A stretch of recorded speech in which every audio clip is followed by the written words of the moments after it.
The frost on the windshield was still in sheet form when I left the station, the kind that comes off in one piece if you angle the scraper right. First light on the Kenai in March means gray more than it means bright, and the Forest Service road out to the eastern grid was a tunnel of black spruce with the sky barely lifting above it. I had the heater going and a thermos of coffee in the cup holder, and the truck's tires found the same ruts they always found. Because I had driven this road 12 times since December and it didn't change. The grid runs north to south along the lake's eastern shore. 8 boreholes drilled into layered formations under the boreal interior, numbered 1 through 8 with a letter suffix I'd long since stopped needing to look up. I know the order the way you know the route to a job you've worked too long. Borehole 1, then 2, then on down, each one a stop of maybe 10 minutes if the access track is clear. I know what each one is supposed to give me before I pull the cap.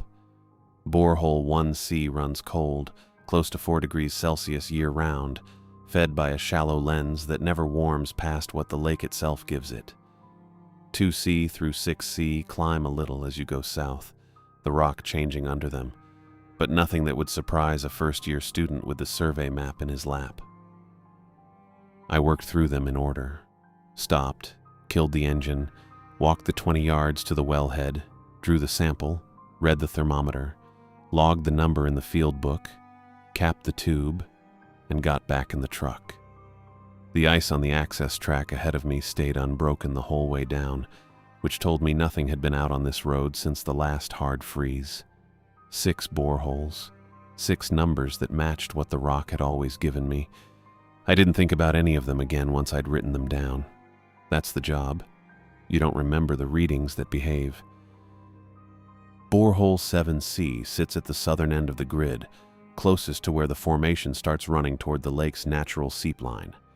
I parked, walked over, dropped the sample line, and drew the tube the same way I'd drawn 6 tubes already that morning.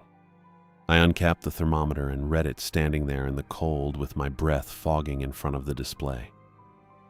12 degrees Celsius above what that rock formation should have been giving me. I looked at it for a second too long.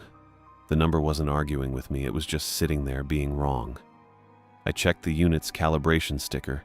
I tapped the casing once, which does nothing, but you do it anyway. Then I went back to the truck and pulled the backup thermometer out of my field kit, the one I carry in case the primary drops or floods, and I walked back to the wellhead and drew a second sample and checked that one too. Both units agreed. I stood there a minute with the boreal forest doing what it does at that hour, which is nothing, just spruce and snowpack and silence, and I thought about every reasonable explanation there is for a borehole running hot. A buried line, decomposing organics, some shift in the water table I hadn't logged. None of them got you to 12 degrees in a formation that had sat steady through 11 prior visits. I ran the sample through the spectrometer next, more out of habit than expectation. The instrument cycles through its library automatically, comparing the organic signature against every compound it's been loaded to recognize, and it usually gives you something: a partial match, a flag for review, even a clean read if you're lucky. This one ran the full cycle and gave me 2 words on the screen. No match. Not a degraded match. Not a compound it half recognized and couldn't commit to. A complete absence of correspondence with anything in its database, which is not a result I had seen the instrument produce in 3 months of use. I photographed the thermometer readout first, then the spectrometer screen, holding the camera steady against the cold so the numbers would come out legible. Then I sealed the sample in a glass specimen bottle, wrote the borehole ID and the timestamp on the label in block letters, and carried it back to the truck, where I set it down in the insulated cooler like it might still tell me something different if I gave it a minute. It didn't run that way. I drove the rest of the grid out of order in my head the whole way back, though there was nothing left to check. By the time I got back to the station, the light was going again, the gravel pad outside swallowed up in dark, 6 miles from the nearest other building. I sat down at the desk, pulled up the USGS Pacific Northwest Science Center portal, and filed a full anomaly report, the readings from both thermometers, the spectrometer log, the 2 photographs, a note that the backup unit had confirmed the primary, and that the compound scan had returned a complete non-match rather than a partial one.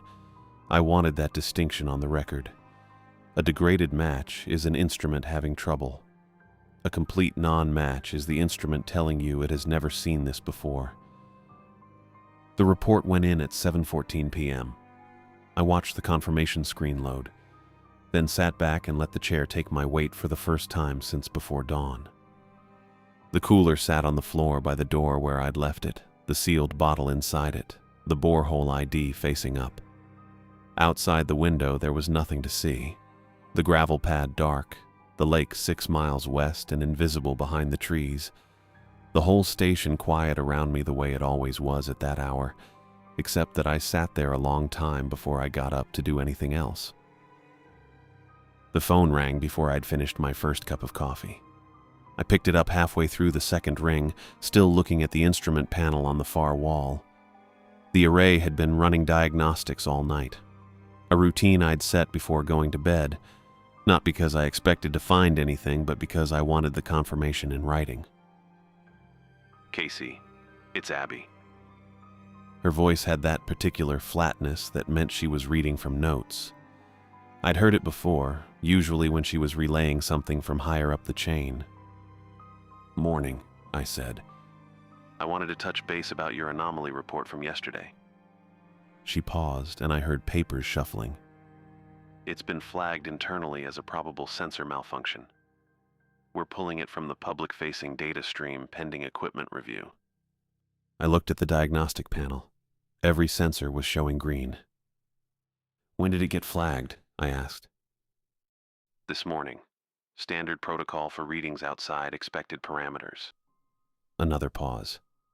"A replacement unit is being shipped. Should arrive Wednesday." "The sensors are fine," I said. "We'll know that once the replacement unit is installed and we can run a comparative analysis." Her tone hadn't changed. She was still reading. "In the meantime, suspend sampling from 7C until the new unit arrives." I didn't say anything for a moment. The diagnostic panel blinked, refreshing the status readout. Still green. "I can run the full self-diagnostic this morning," I said. "If there's a malfunction, it'll show up." "That's fine," Abby said. "But hold off on 7C until Wednesday." She ended the call before I could respond. I set the phone down and walked outside. The gravel crunched under my boots, and the morning was cold enough that I could see my breath. The instrument array was housed in a weatherproof cabinet mounted on a post 20 feet from the station door. I unlocked it and pulled up the diagnostic interface on the small mounted screen. The self-diagnostic took 40 minutes. I stood there the entire time, watching the progress bar inch forward, each subsystem reporting back in sequence. Temperature sensors, spectrometer optics, data logger, power supply, calibration offsets. Every line came back clean. When it finished, I took a photo of the results screen with my field camera and went back inside to call Abby. She answered on the first ring. "The array just passed a full diagnostic," I said. "Every unit. No faults." There was a pause, longer than the ones before. "Okay," she said. "I'll note that in the file. The replacement unit is still being shipped." "Abby." "Wednesday," she said, and hung up. I spent the rest of the day doing paperwork I didn't need to do. It stayed green. Wednesday was clear and cold. I saw the truck coming from a long way off, the white paint bright against the gray-brown landscape. It pulled up to the station just after noon, USGS markings on the door, and a man got out carrying a foam-lined case. He was maybe 50, wearing a canvas jacket and work pants. "Casey Thornton?" he asked. "That's me." He set the case down on the gravel and held out his hand. I shook it. "Got a replacement unit for you," he said, tapping the case with his boot. "Should only take a few minutes to swap it out." "Can I see your field ID?" I asked. He patted his jacket pockets, then pulled out a folded piece of paper. "Work order," he said, handing it to me. I unfolded it. It was a standard regional service request form, printed on USGS letterhead, dated 2 days earlier. His name was written at the bottom in ballpoint pen. No badge number, no field ID code. "Just the work order?" I asked. He nodded. "That's what they gave me." I looked at him for a moment, then folded the paper and handed it back.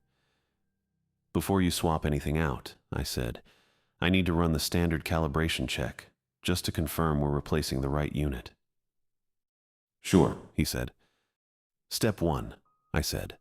Primary calibration offset for borehole temperature sensors in layered aquifer formations. 0.5 degrees Celsius per 100 meters of depth," he said immediately. That was correct. It was also the only step printed in the service manual anyone could download from the regional website. "Step 2, I said. Secondary verification procedure for spectrometer baseline drift in cold weather field conditions." He paused. Not a short pause. A longer one.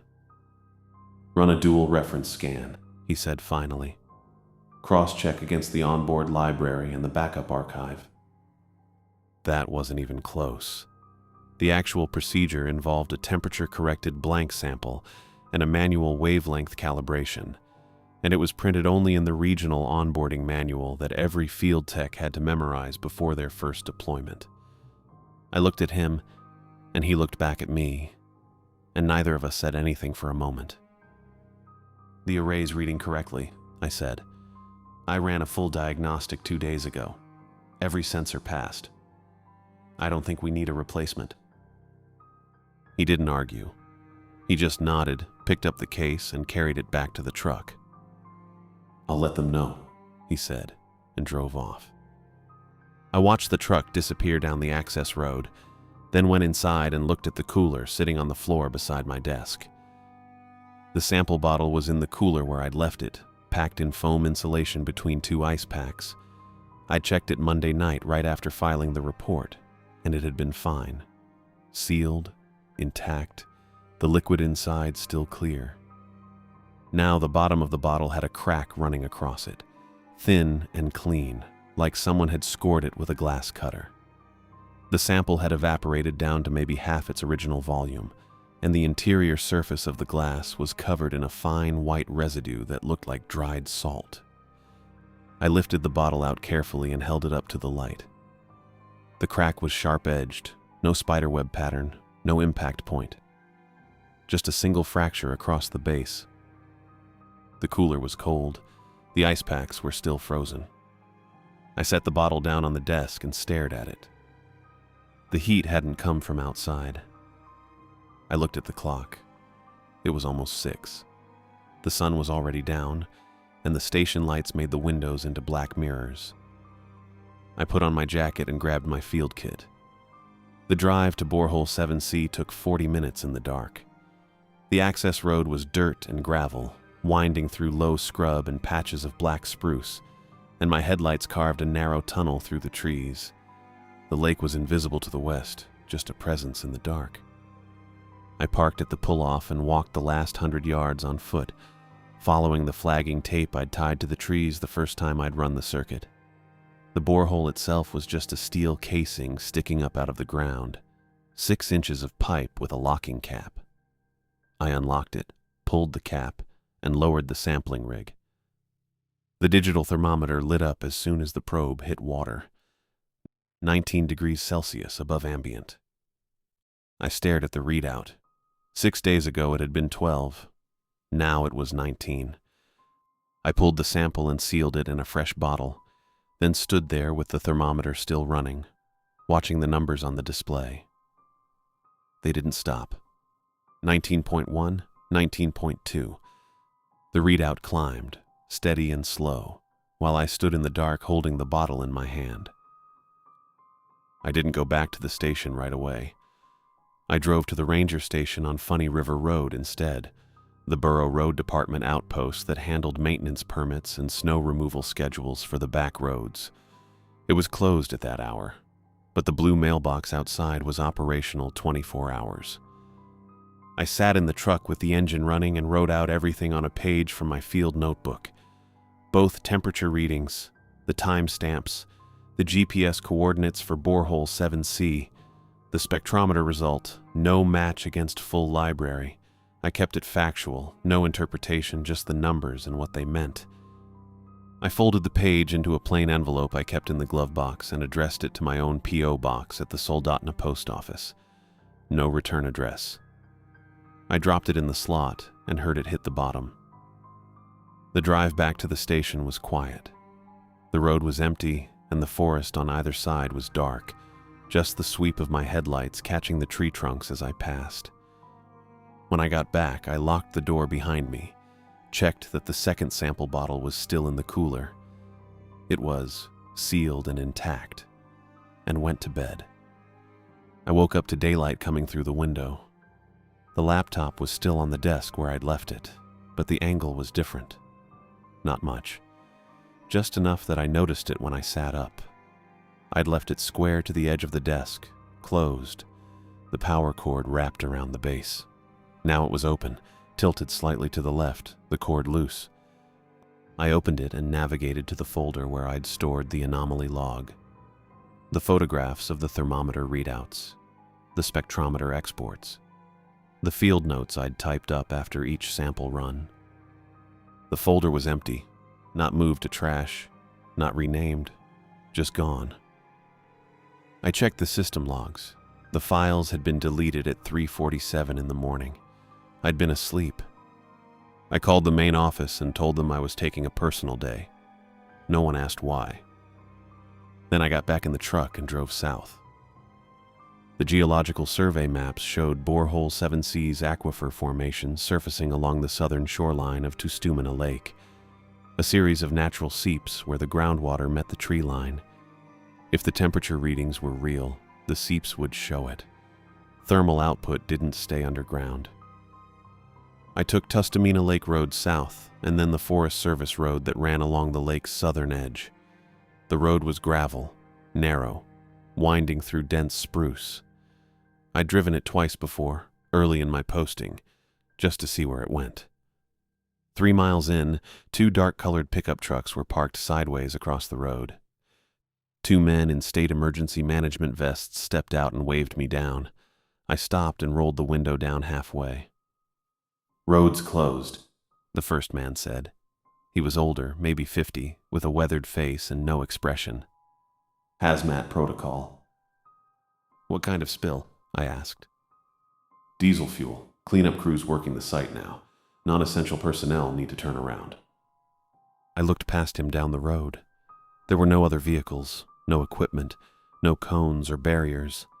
Just the 2 trucks and the 2 men. "When's it expected to reopen?" I asked. "Couldn't say. You'll need to check the state notification board." I pulled my phone out and opened the Alaska Division of Homeland Security and Emergency Management page. The notification board loaded slowly, the signal weak out here. When it came through, there was nothing listed for Tustumena Lake. Nothing for the Kenai Peninsula at all. I looked back at the man. He was waiting. "All right," I said. I turned the truck around and drove back the way I'd come. By the time I got to Soldotna, it was past noon and I was hungry. I stopped at the Kaladi Brothers on the Sterling Highway and went inside.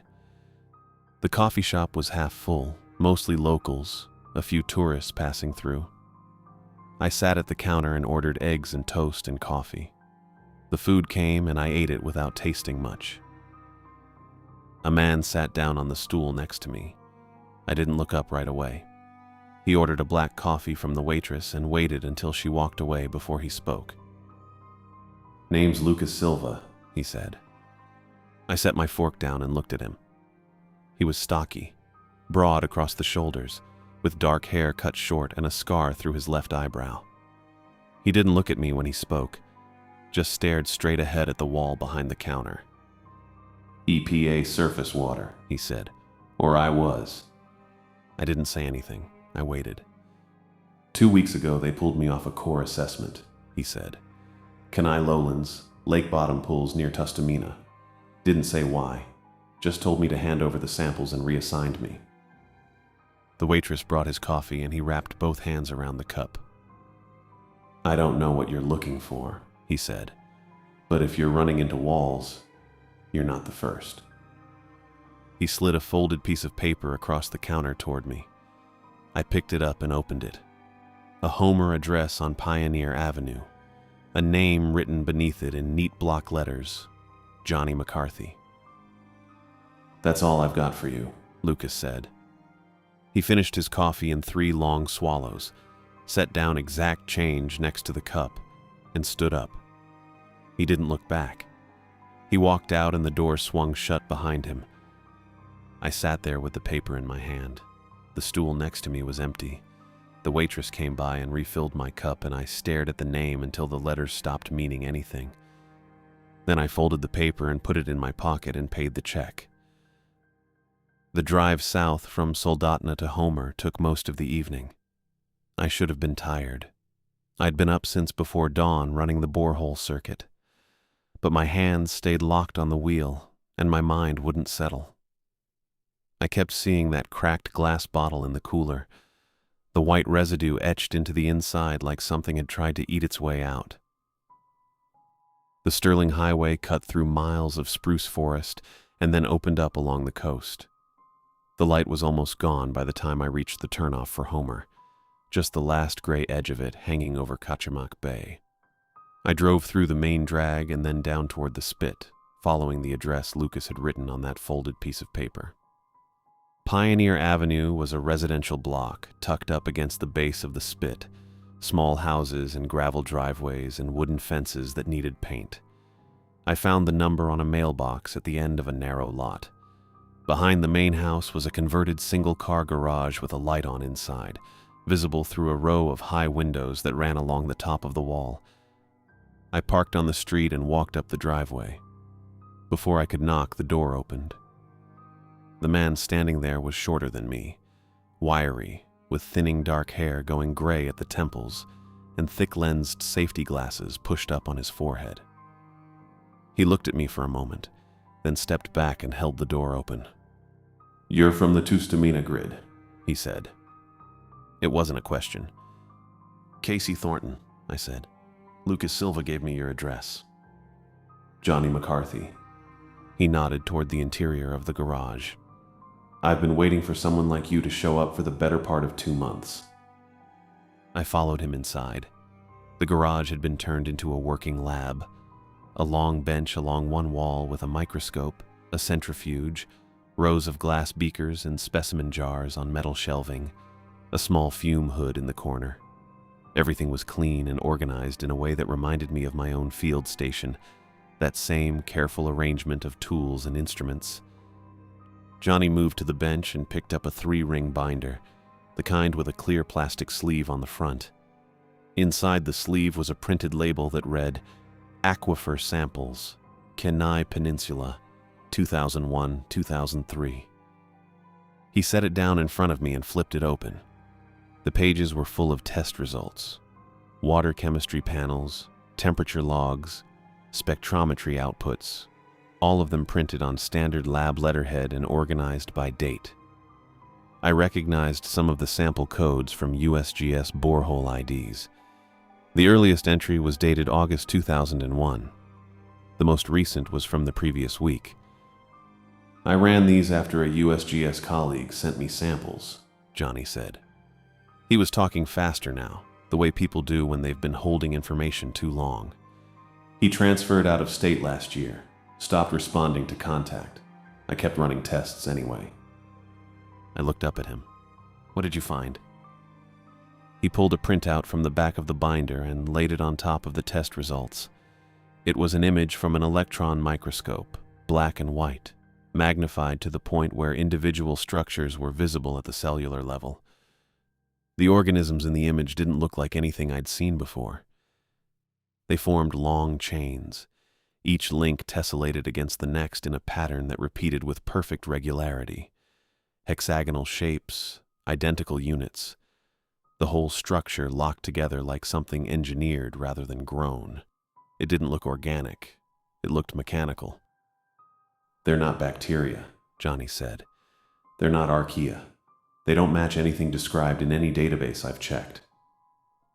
I stared at the printout. The chains ran across the entire field of view, unbroken, each hexagonal unit identical to the one beside it. "What are they?" I asked. "The thing is," Johnny said, and his voice slowed down, the way it does when you're about to say the part that matters most. "They're thermogenic. They generate heat as a direct byproduct of their metabolic process. They break down silicate minerals in the surrounding rock matrix, and the breakdown produces thermal energy." He flipped to another page in the binder, a temperature log, readings taken at weekly intervals over the past 6 months. The numbers climbed steadily upward, 2 degrees Celsius per month, no variation in the rate. "They're warming the aquifer," Johnny said. "At this rate, within 14 months, the surface temperature of Tustumena Lake will begin to measurably rise." I looked at the numbers again. The progression was clean, no noise, no outliers, just a steady upward curve that didn't flatten and didn't slow. "How far have they spread?" I asked. Johnny pulled out a hand-drawn map of the Kenai Peninsula, the kind you sketch when you don't have time for anything formal. He'd marked the aquifer system in blue pencil, a long line running beneath the interior from Tustumena Lake north toward the Kenai River drainage. Red X's marked sample sites along the length of it. "My most recent calculation puts the colonization front at roughly 40 miles, he said. "The entire primary aquifer running beneath the peninsula interior, and it's moving north." I traced the red marks with my finger. They weren't clustered. They were scattered along the length of the aquifer, independent points separated by miles. "Where do they come from?" I asked. Johnny shook his head. "I don't know. But the pattern doesn't look like a single spreading source. It looks like multiple independent activations from deposits already present in the rock." I stood there looking at the map and the printout and the binder full of 18 months of data. The light overhead buzzed faintly. Outside, the wind was picking up off the bay. "There's someone you need to talk to," Johnny said. He pulled a blank test result page from the stack on his bench and flipped it over, writing an address on the back in neat block letters. "Her name is Abigail Nichols. She worked a water quality study on the peninsula in 1997.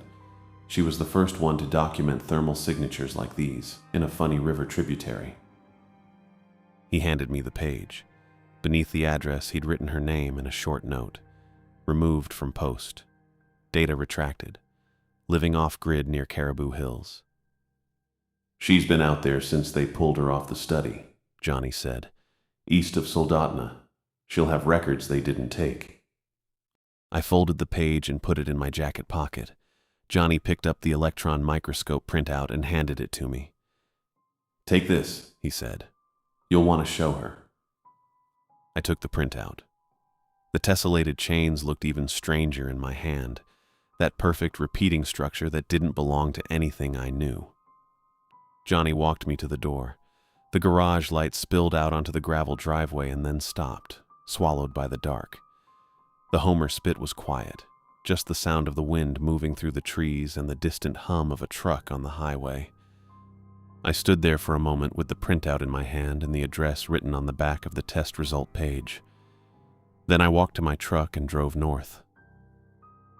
The gravel road climbed into the Caribou Hills through thick stands of spruce that pressed close on both sides. I followed the directions Johnny had written on the back of the test result page, the handwriting cramped and angular. The road narrowed as it rose, and the trees thinned just enough to let patches of sky through. The house sat back from the road, logs stacked tight under a low-pitched roof. A wood pile ran the length of the front wall, split rounds stacked all the way to the eaves. A hand-painted address marker stood at the edge of the drive, the numbers done in careful white strokes on weathered plywood. I parked and walked to the door. Before I could knock, it opened. The woman standing there was lean and upright, her white hair cut short, her gray eyes steady on my face. She looked at me for a long moment, not suspicious, just measuring. "You're from Tustumena," she said. "Borehole 7C. She nodded once.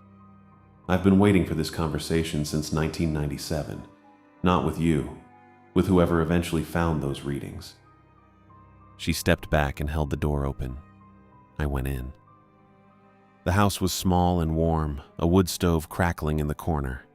The kitchen table was covered with a laminated map, its edges worn smooth. She gestured to a chair and I sat. She walked to a shelf above the counter and took down a handheld recorder, the kind with a cassette tape inside. "I made this the day they escorted me out," she said. She set the recorder on the table between us and pressed play. Her own voice came through the small speaker, flat and precise, reading numbers aloud. Sample temperatures, GPS coordinates, timestamps. The voice on the tape never paused, never wavered, just moved from one reading to the next in the same steady rhythm. The tape stopped. She pressed the button and the wheels clicked to a halt. "They confiscated everything else," she said. "Every sample, every log. That recording was in my jacket pocket when they walked me out." She sat down across from me and pulled the laminated map closer. It showed the Kenai Cook Inlet Basin, the coastline running north to south, the aquifer systems marked in blue. She took a pen from the table and tapped 3 points along the western shore. "Susitna River Delta," she said. "Beluga Coal Field, Redoubt Bay Drainage." She tapped each one as she named it. "Anomaly filings between 1991 and 2001, all retracted." I looked at the marks. They were scattered across 100 miles of coastline, no pattern I could see except that they were all near the water. "The organisms are in all of them," she said. "The same colonial structure, the same thermal output, and the activations are independent. They're not spreading from a single source point. They're waking up from deposits already in the rock." I stared at the map. The 3 points she'd marked were just the ones with filings. There was no way to know how many more deposits were out there, dormant and waiting. "How old are the deposits?" I asked. "Cretaceous silicate formations," she said. "Roughly 70 million years." 70 million years. "What triggered them?" I asked. "Cook Inlet runoff," she said. "Oil and gas operations. The chemistry shifted in the late 80s. The pH changed, the mineral balance changed. It matched the activation threshold for dormancy." She said it the way someone reads a result off an instrument. No anger, no bitterness. "The runoff is the key," she said. "It unlocks the deposits." I thought about the 7C readings, the temperature climbing every time I went back. Not a spill, not a leak, something waking up. "There's a geologist named River Taylor," she said. "Retired USGS. He lives near Anchor Point. He has the deep core data that proves the Cretaceous origin. He's been trying to get a letter in front of a senior director for over a year." She paused, then added, almost as an afterthought, "He keeps a waterproof backup case under a loose board in his workshop floor. Anything he doesn't want in the main house." I wrote the name down. She watched me, her gray eyes steady. "He's the last person who still has documentation," she said. "After him, there's no one left." I stood. She walked me to the door, and I stepped out onto the gravel drive. The woodpile sat silent against the wall, the afternoon light slanting through the trees. I got in the truck and drove south. The Sterling Highway ran straight and flat through the lowlands, then curved west toward the coast.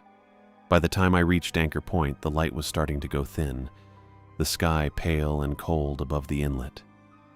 Taylor's house sat on a gravel lot above the beach bluff, a single-story frame with a detached workshop set back from the main building.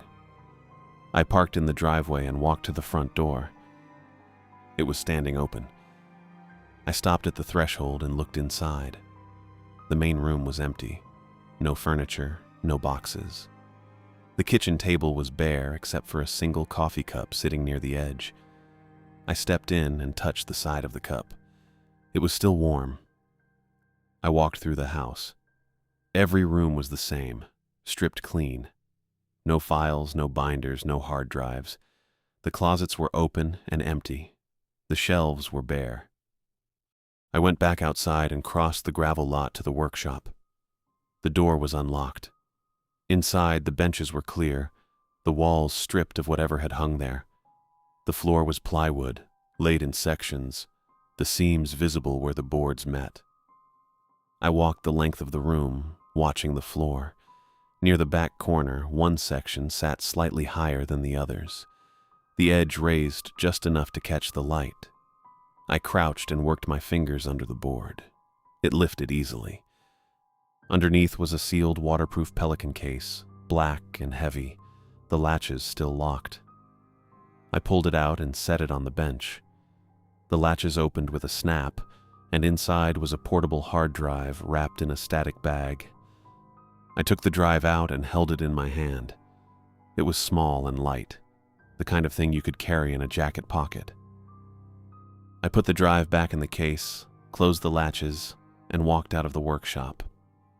The front door of the house was still standing open, the coffee cup still on the table. The beach bluff dropped away below the lot, the inlet stretching gray and flat toward the far shore. I stood there with the case under my arm, the wind coming up cold off the water, and looked back at the empty house one more time. Then I walked to the truck and drove north. I pulled over at a wide gravel turnout north of Ninilchik, the highway empty in both directions. The truck ticked in the cold as I opened the laptop on the passenger seat and connected Taylor's hard drive. One folder, his name and the year 2002. I opened it. The first files were photographs, geological core samples, deep formations, the kind of layered rock you pull from a mile down. I clicked through them slowly, watching the strata change color and composition with depth. Sandstone, shale, the compressed sediment of an ocean floor that hadn't existed in 70 million years. And there, in a formation labeled Late Cretaceous, the organism. I zoomed in. The tessellated chains were perfectly preserved in the rock, each hexagonal link identical to the living specimens in Johnny's electron microscope images. Dormant. Waiting. I sat back and stared out at the inlet.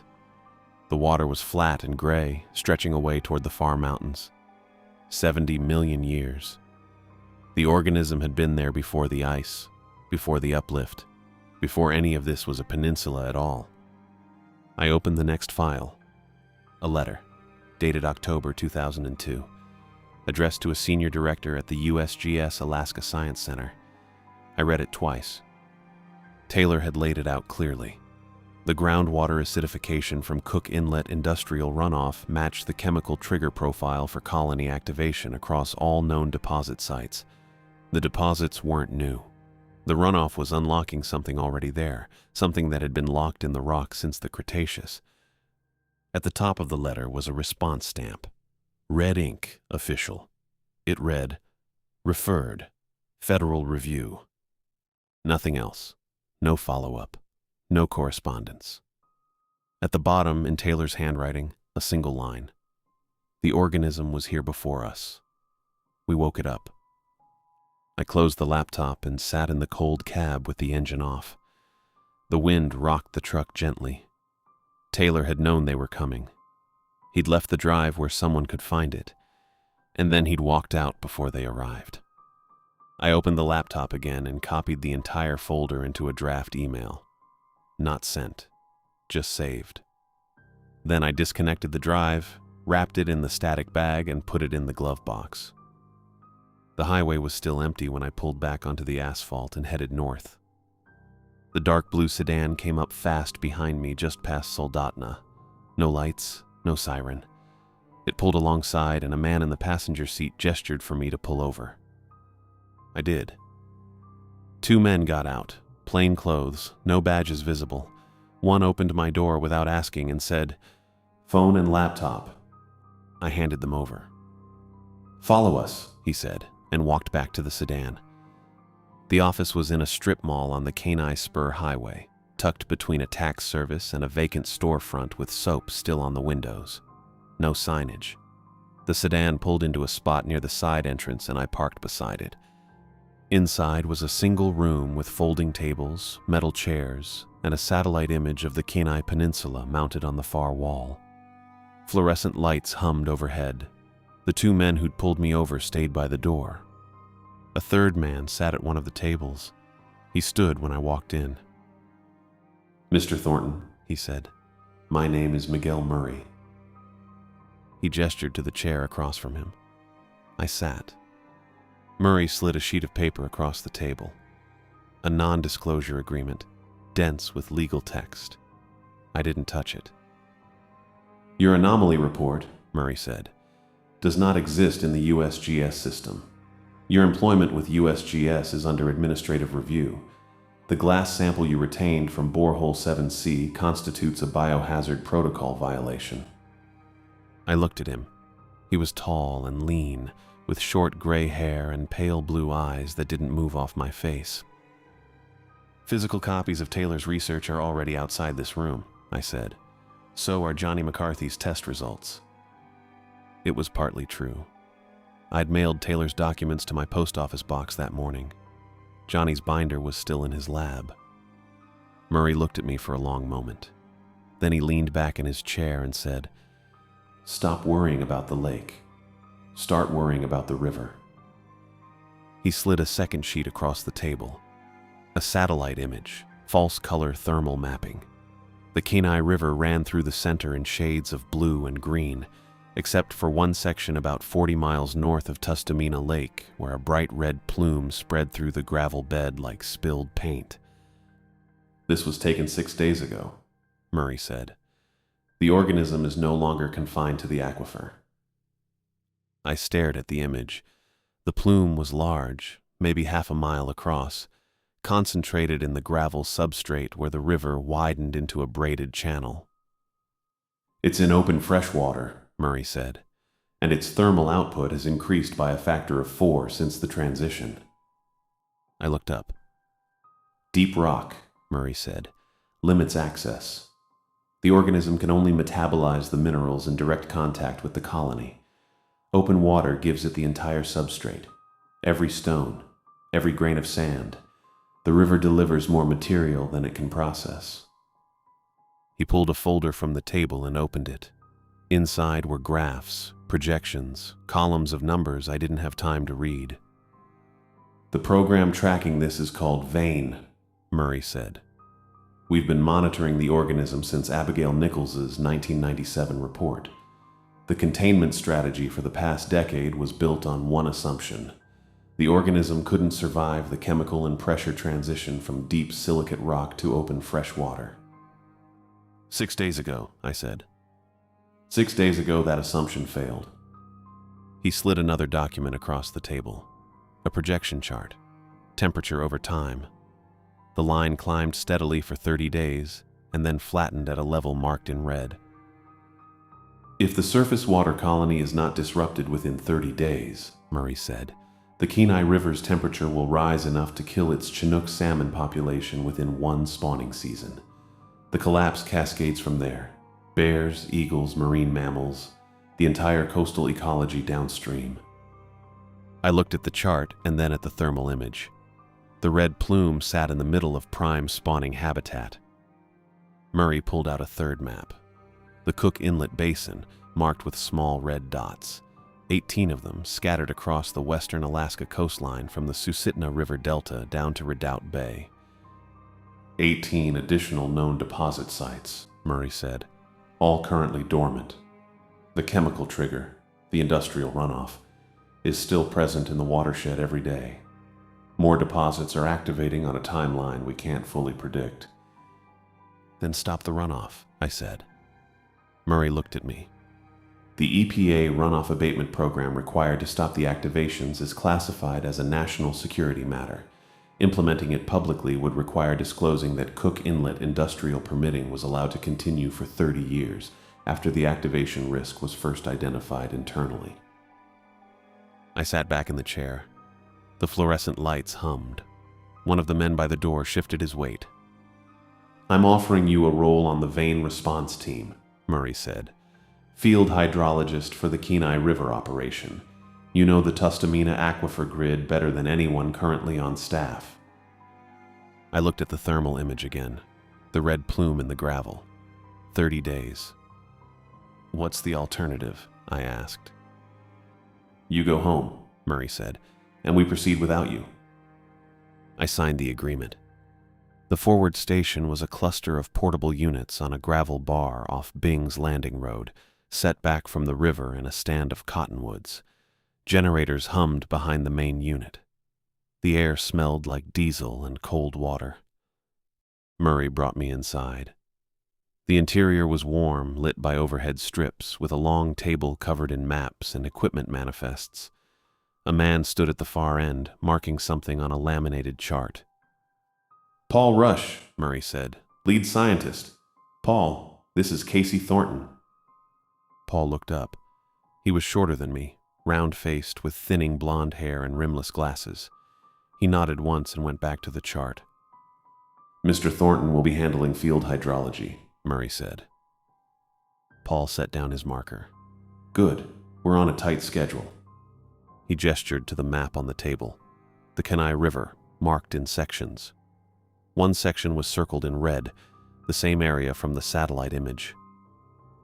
The intervention plan is chemical, Paul said. A silicate-binding agent delivered into the substrate via injection lances driven into the gravel bed. The agent calcifies the colony and kills it within 48 hours of application. He pulled a binder from the table and flipped it open. Chemical formulations, dosage calculations, delivery specifications. The lances go in at 30-meter intervals across the affected zone, Paul said. We inject, we wait, and we monitor thermal output. If it drops to ambient within 48 hours, the colony is dead. I looked at the map. The circled section covered nearly a mile of river. What about the gravel? I asked. Paul looked at me. The binding agent, I said. What does it do to the substrate? It calcifies the matrix, Paul said. Permanently. That's how it works. I stared at the map. The circled section was prime spawning habitat. Chinook salmon used gravel beds like that to lay their eggs, to bury them where the water could flow through and keep them oxygenated. If the gravel calcified, it became concrete. No flow, no oxygen, no spawning. You'll destroy the beds, I said. Paul closed the binder. It's an acceptable trade. If the colony reaches Cook Inlet proper, saltwater access makes containment impossible. Murray stood by the door, watching. Paul picked up his marker again. Delivery begins in 12 hours. I'll need substrate composition data from the affected zone before we start. That's your job. I looked at the map and then at Paul. He was already back to his chart, marking injection points with small red dots. The Kenai River ran just outside, audible through the thin walls of the portable unit. I left the forward station and sat in my truck with the formulation document on my lap. The binding agent worked by calcifying the silicate matrix around the organism, locking it in place, suffocating its metabolic process. That part was clear. What the document didn't say outright was that the same calcification would turn the gravel beds into concrete. The spawning habitat would be gone. Not damaged. Gone. I read the section on substrate impact twice. The language was careful. Permanent structural alteration, irreversible bonding at the mineral level, but it landed the same way every time. The Chinook used these beds. They needed loose gravel to dig their redds, to lay their eggs, to give the next generation a place to survive. The binding agent would seal that shut. I drove back to the station and found Paul in the same portable unit, marking injection points on a laminated map. The formulation document, I said. The spawning beds. Paul looked up. What about them? The binding agent calcifies the gravel matrix, permanently. He set the marker down. It does. That's the habitat, I said. The Chinook spawn there. I know. I waited for him to say more. He didn't. So we're trading the beds, I said. Paul picked up the marker again. It's an acceptable trade against the risk of the colony reaching Cook Inlet. Open saltwater access makes containment impossible. We do not get a second attempt. How certain are you that the binding agent will hold the colony before it migrates further? He looked at me. Certain enough. I stood there another moment, then left. The delivery schedule was taped to the wall in the operations trailer. The first injection lance was scheduled for 0900 the next morning. That gave me 12 hours. I got in the truck and drove south. The road to Homer was empty and dark. I drove with the windows cracked, the cold air keeping me sharp. My headlights caught the edge of the forest on both sides, the trees packed tight and leaning in. Every few miles a road sign appeared and disappeared. I thought about the gravel beds under the Kenai River. I thought about Paul's certainty. I thought about acceptable trades. By the time I pulled onto Pioneer Avenue, it was after midnight. Johnny's garage had a light on. I parked and knocked. He opened the door before I finished. You're back. I need a different formulation, I said. He stepped aside and I walked in. The lab smelled like acetone and something metallic. A row of sample vials sat on the bench under a lamp, each one labeled in Johnny's cramped handwriting. I told him about the binding agent. I told him about the gravel. He listened and didn't interrupt. When I finished, he said, "The thing is, you need to disrupt the metabolism without locking the substrate." "Yes." He pulled a stool over and sat down. "Targeted pH acidification. You flood the zone with low pH water. It alters the mineral surface chemistry. The organism can't break down the silicate anymore. It dies. Without calcifying the gravel, without calcifying anything, the acid dissipates downstream. The substrate stays loose." I looked at the sample vials. "Can you test it?" "I can test it in here," he said. "Whether it works at scale in a moving river, that I can't tell you yet." I called Abigail from the phone on Johnny's workbench. She picked up on the third ring and said she'd be there in an hour. She arrived with a thermos of coffee and a binder of her own field notes from 1997. We sat at Johnny's bench and worked through the formulation. The organism's silicate breakdown process depended on a narrow pH range. Johnny's data showed it couldn't function below 4.2. Abigail's notes confirmed it. We had a target. Johnny mixed the acidified solution in a glass beaker and added it to one of his live samples. We watched the temperature probe. The reading started at 14 degrees above ambient and began to drop within the first hour.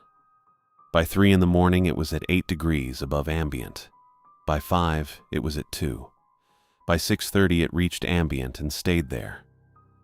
Johnny ran a viability test on the sample. The organisms were dead. Abigail leaned back and rubbed her eyes. "It works in the lab."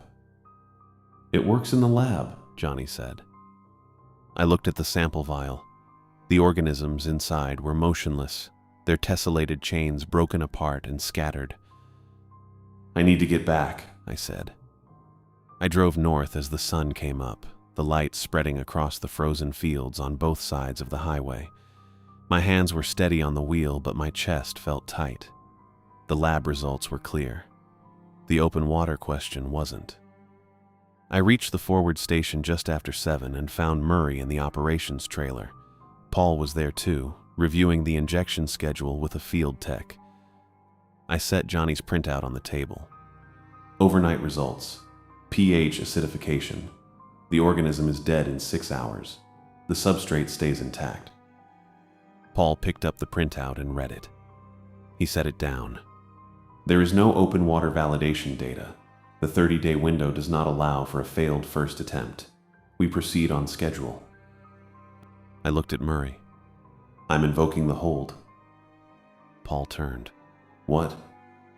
"The vein emergency protocol," I said.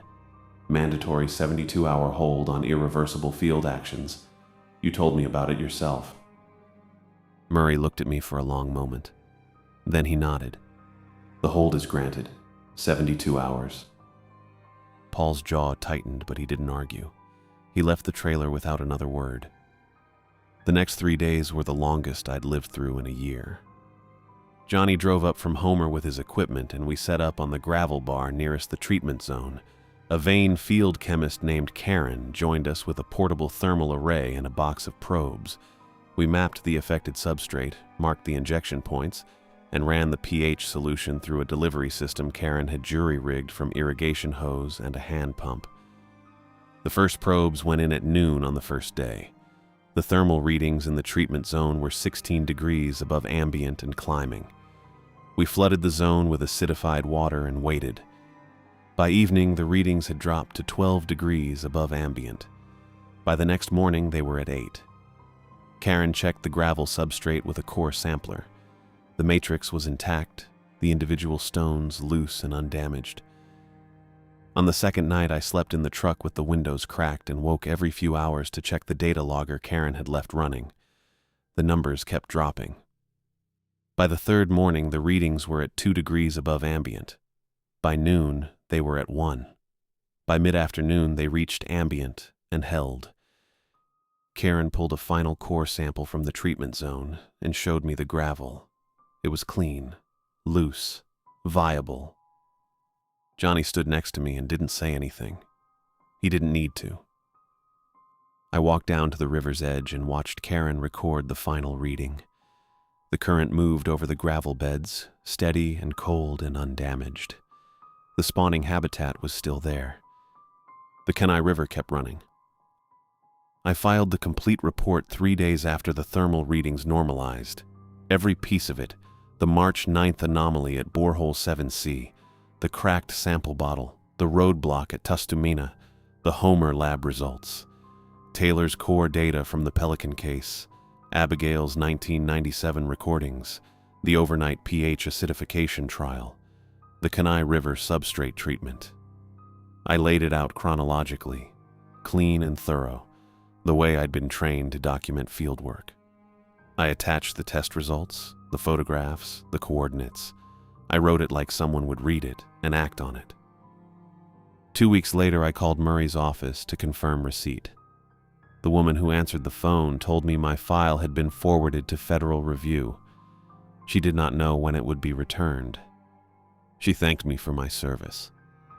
That was the last time anyone from Vane acknowledged the report existed. My contract renewal notice was supposed to arrive in April. It didn't. I called Abby's office in early May and got her voicemail twice. The third time, someone else answered and told me Ms. Harper was in meetings and would return my call. She didn't.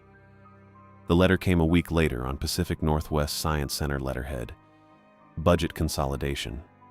Contract non-renewal effective June 1st. A phone number for the administrative office if I had questions about final payroll. I didn't call the number. I packed up the monitoring station on a Tuesday morning in late May, boxed the instruments, labeled the containers, and stacked them in the back of my truck. The prefab unit sat empty on the gravel pad with the door propped open. I left the key on the desk inside. The drive back to Soldotna was quiet. I didn't put the radio on. The Kenai Peninsula Borough had an opening for a water quality consultant. Municipal systems mostly. Testing wells and treatment plants for small communities along the Sterling Highway corridor. I interviewed on a Thursday and started the following Monday. The work was straightforward. Drive to a site, pull samples, log the data, file the reports. The borough office was a low cinder block building off the Kenai Spur Highway with fluorescent lights and a kitchenette that always smelled faintly of burnt coffee. My desk was in a back room with 2 other consultants who worked different schedules. Most days I had the room to myself. I rented a 1-bedroom apartment in Soldotna, 2nd floor, facing the highway. The sound of traffic became background noise within a week. Johnny called me in mid-July. His voice was tight in a way I hadn't heard before. "They audited me," he said. I was at my desk in the borough office, midway through a well sample report for Ninilchik. I set my pen down. "When?" "Last week. EPA Regional Office. Chain of custody documentation for samples I ran 2 years ago." He paused. I heard him exhale. They suspended my license. 6 months. On what grounds? Technical filing violation. I had the samples logged, I had the results documented, I just didn't have the original transfer forms signed by the contractor who sent them. His voice went quieter. The contractor who transferred out of state and stopped answering emails. I didn't say anything. There wasn't anything to say. I'm disputing it, Johnny said. I've got a hearing scheduled for September. Okay. I'm going to lose. He hung up before I could answer. I drove out to the Caribou Hills on a gray morning in August. I told myself I was just passing through, that I had a site visit near Funny River and the detour wasn't far. I knew that wasn't true. The gravel road into the hills was the same as it had been in March, narrow, winding, the trees close on both sides. The hand-painted address marker was still nailed to the post at the turnoff. The house sat back from the road the way I remembered it. The woodpile was stacked to the eaves, the same cords of split spruce I'd seen the first time, untouched. The windows were dark. The front door was locked. I walked around to the back. The workshop door was locked too. I looked through the window and saw an empty table, a few tools hanging on the wall. Nothing else. I stood there for a while, listening to the wind move through the trees. No smoke from the chimney. No tire tracks in the gravel. No sign that anyone had been there since the river ran cold. I didn't try the door again. I got back in my truck and drove to Soldotna. The first email arrived in September. No subject line, no header, no signature. Just a short block of text with 3 lines of data. Coordinates, dates, thermal gradient readings. Each line ended with the word stable. I didn't recognize the sender address. I replied asking who I was speaking to. The response came 2 days later. Just the numbers, nothing else. I printed the email and filed it in a folder I kept in my desk at the apartment. I didn't know what else to do with it. The second email arrived in November. Same format, same style. 2 deposit sites this time, both marked stable. I printed it and added it to the folder. By the end of the year, I had 4 emails. The pattern was consistent. Every few months, no predictable interval, always the same sparse layout. Numbers only, no agency header, no context. I checked the federal budget documents online in early 2004. The Cook Inlet Industrial Runoff Abatement Program had been reclassified from active to deferred. No public notice, no explanation. Just a line item change buried in a spreadsheet that took me 3 hours to find. In the 2 years following the Kenai River incident, 3 additional deposit sites in the Cook Inlet Basin registered activation signatures. I knew because the emails kept coming. Each site appeared in one update with rising thermal readings, then in the next update with the word stable appended. Johnny's hearing went the way he said it would. His license suspension was upheld. He called me in October to tell me, his voice flat and exhausted. And then he said he was closing the lab. He didn't say where he was going. I didn't ask. I drove out to the Caribou Hills one more time in late autumn. The house was still locked. The woodpile was still untouched. I didn't get out of the truck. The work at the burrow was steady. I tested wells in Castleoff, treatment plants in Clam Gulch, distribution lines in Anchor Point. I filed clean reports and attended the occasional staff meeting. My supervisor was pleasant and left me alone. The job paid enough to cover rent and groceries and gas. I didn't talk about the Kenai River. No one asked. The emails kept arriving, every few months, sometimes longer. The format never changed. I printed each one and added it to the folder, which eventually moved from my desk to a file box under my bed. The most recent one came last week. 3 deposit sites, each marked stable. I read it twice, checking the coordinates against the older emails to see if any were repeat listings. They weren't. 3 new sites, all activating, all being monitored, all waiting. I set the email down on my desk. Outside, the Sterling Highway carried its usual evening traffic. Trucks heading south toward Homer, cars heading north toward Anchorage. Somewhere out there, the watershed was still carrying the same water it always had, moving through the aquifers and into the rivers and out to the coast, carrying whatever the runoff had left in it. The runoff was still there. The deposits were still waking up. I folded the printout and added it to the box under my bed. Then I turned off the desk lamp and sat in the dark, listening to the highway, the sound of it steady and unbroken, the way water sounds when it just keeps moving.